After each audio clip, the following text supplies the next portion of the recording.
Hi, my name is Mark Williams. I am the designer of RedTide. RedTide is a real-time strategy game inspired by Command & Conquer, and it uses timer mechanics to control the real-time play. I'm going to explain how that works. It should be noted that this can also be played in turn-based mode to learn it, or if you're just not a real-time fan. And the timers essentially perform the same functions. So there are two types of timers in RedTide. There are 30-second timers and 60-second timers, and they both perform different actions. Those different actions are for the 30-second timer. 30-second timer allows you to build a structure, build a unit, move a unit, upgrade a unit, and repair units. The structure repair is old, so ignore that. The 60-second timer actions, you can collect ore, engage in combat, or move a mining rig. And we'll show you what that means. So to start the game off, you get 2 personnel units, and in this case, for this faction, it's the conscripts. And you get a TSV. These TSVs allow you to transport units around the map quicker. You start off with a certain amount of resources, ore, in this game. And so the first thing that I am going to do is I'm going to move my units out to start a mine. So I would load my personnel units into the TSV. You can load 1 or 2. If you want to move them, you flip a timer, and this TSV gets to move 2 spaces. That's its speed. Once this timer expires, you get to move it again. In RedTide, once a unit has moved to a sector, these spaces are sectors. Once a unit moves to a sector, it occupies that sector. I'm going to unload these personnel units, and they are going to move into this mining space, and I am going to build a mining support command structure. And I flip a timer. I pay the cost, 5 in this case, 5 ore. So now I want to move these guys, but they can't because my 2 timers are taken up. The structure comes with a mining truck. Mining trucks allow you to collect ore. So this is built now. I clear the timers off. Now I can start collecting. So I flip a 60-second timer on here, and now I can start collecting. So when this 60-second timer expires, I get to collect 2 ore. You collect 2 ore for each mining truck that you have on this mine. So now I want to start building more mining trucks. So I am going to move my personnel unit. And it should be noted, and I'm kind of skipping this for now, but these sectors have a capacity. And I use these little capacity tokens. So in this sector, I can have up to, I can have 3 capacities. So each of these units takes up 1 capacity. And these structures have an indicator as to how much capacity they take up. So this one takes up 2. So I'm going to put a 5 out here on this mine because I plan on putting more mining trucks out there. All right, back on track. So I want to build more mining trucks. So I moved this personnel unit here, and I am going to build a vehicle support command structure. So I'm going to, I moved them here. I won't get this timer until this structure is built. So I'm going to flip this timer. These personnel units are now going to build this structure. It costs 3, so I'm going to spend 3 ore. I'm going to flip this because I'm ready to collect on here. I get 2 ore. Put that back here.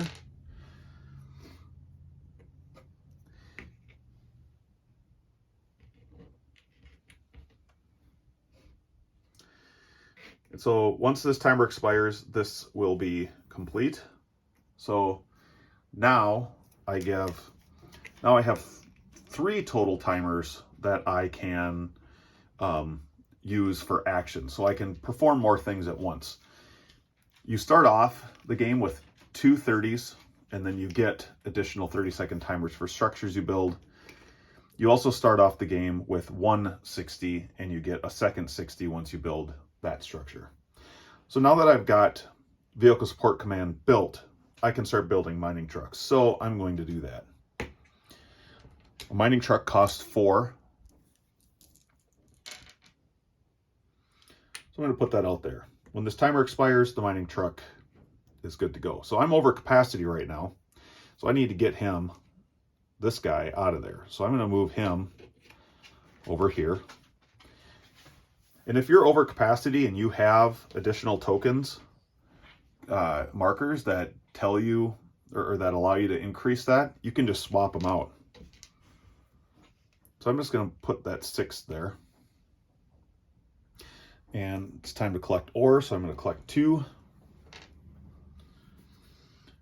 All right, so this mining truck is built. This mining truck moves to here. It now occupies this space. So now when this 60-second timer expires, I'll be able to collect 4.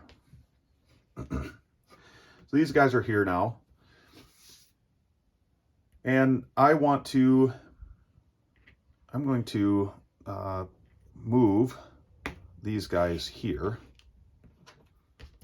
And I'm going to say that I've built the right structures. So we're going to skip ahead here.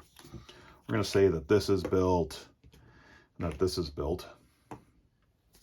I want to build a defense structure. I want to build the railgun, which gives me quite a bit of attack. And I want it to defend this little choke point here. I've got 3 capacity for this sector. There's only 2 in there. These defenses take up 1. So I'm going to put that out there. It costs 4, so I'm going to spend that. And I'm going to build that. So that's how these work. You flip a timer and it allows you to perform an action. And you can only perform an action as long as you have a timer available. So I've been doing a lot of explaining, but in real time, this would be going, you're flipping timers as they become available to keep on progressing in your game. So we're going to skip ahead here and we're going to set up what combat looks like. I'm going to swap these out for a couple tanks. These are bear tanks. They're a little cheaper than the other factions heavy tanks. A little bit less armor, but they're not as expensive. So in this sector, we've got a defense and 2 tanks, and we're going to say that the opposing sector moves in their Grim Reaper tanks. So to kind of get off of the timer track, but I want you to understand kind of how this all works out. You have 2 values, and these are prototypes, by the way, so you'll have to just kind of ignore how poorly laid out they are. There's 2 values for armor. The first number on the left is the amount of attack required to damage the unit. And the second number is the amount of attack required to destroy the unit. So if a unit becomes damaged, you flip it to the damage side. And now the armor value is the difference between the damage and destroy value. So 6 minus 3 is 3. Now the attack here, the first number is versus vehicles and structures, and the second number is versus personnel. So this is strong against vehicles and weak against personnel. So if you were to compare this tank does 4 damage, or does 4 attack. This tank has an armor value of 3 to be damaged. So in one shot, or in one attack, this tank can damage this tank, but it cannot do enough to completely destroy it. So that's how that works. So if this tank attacks this tank and it will hit, when this tank attacks, it will do enough to damage it, and you flip it. So we're going to see how that plays out here.